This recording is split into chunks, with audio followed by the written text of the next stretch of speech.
Hi, today we are going to see Ben Jonson's criticism. Ben Jonson is a better known as a poet and a dramatist than as a critic. He wrote no regular critical treatise, but there is a plenty of criticism in his prefaces and dedication to his plays. In his conversation with Drummond and in his timber are discoveries made upon men and matters, commonly known as discoveries. Jonson advocates order and discipline. In his critical views, he was influenced by Aristotle. Horace and Quintilian says his discoveries is a collection of random notes. Ben Jonson exposes the defects in the plays of his time arising from the neglect of dramatic unities. In this respect, he was influenced by Sidney.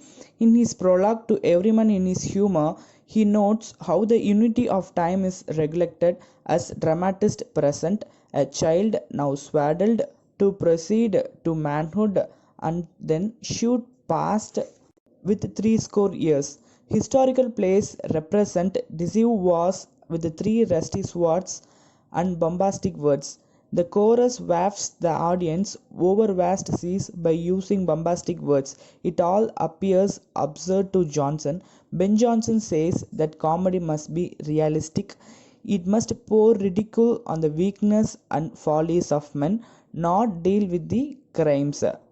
In the qualification of a poet, Ben Jonson says, like Sidney, Ben Jonson calls a poet as a maker or a feigner. Like Sidney, he calls poetry as a queen of arts. There are five requirements for a good poet: what he should be by nature, by exercise, by imitation, by study, and by the art. Poetry is an largely outcome of training and practice. A poet or the maker should have good natural wit. To perfect a poem, a poet should imitate nature.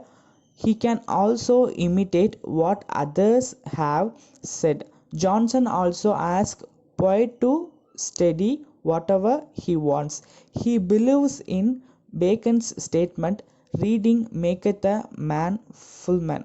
He also follows Aristotle and Horace and says that art can lead a poet to a perfection.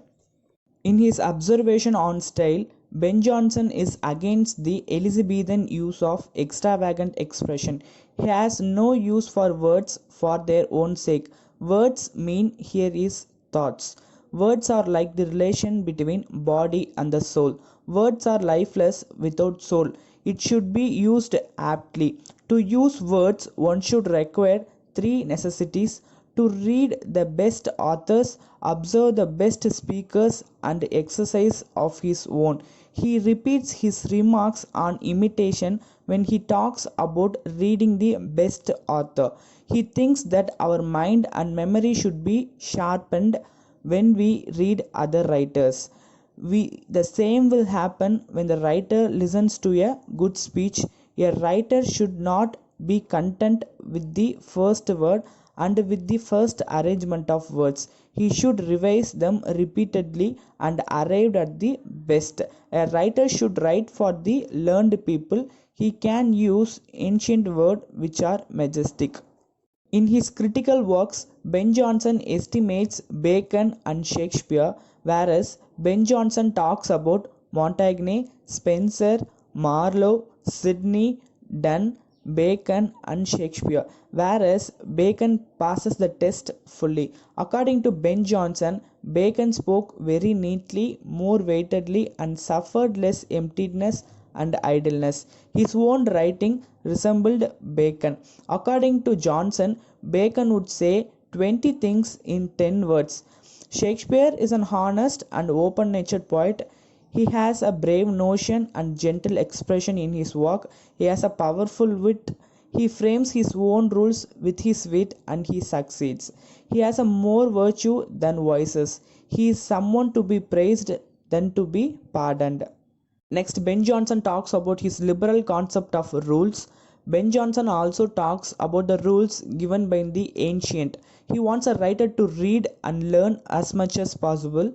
He never advises them to be in a rest in the sole authority of what they have read. If a writer finds some truth and fitness that the ancient haven never found, he can say it in his own way. A writer can consider the classics as their guides, not as their commanders. In the conclusion part, he talks about his value of his criticism. Johnson saw some danger in English literature. Shakespeare and Bacon had their own lights to guide them, but not other writers or their other contemporaries. Johnson, in his criticism, addresses to their other English writers. He also advised critics to, and he is not against the new paths provided they conform to nature and reason. To judge a poet, one must be a best poet. To sum up Ben Jonson's criticism, we can use the word the curb, the necessity of submission to a code of conduct, both on part of the writer and the critic. Thank you.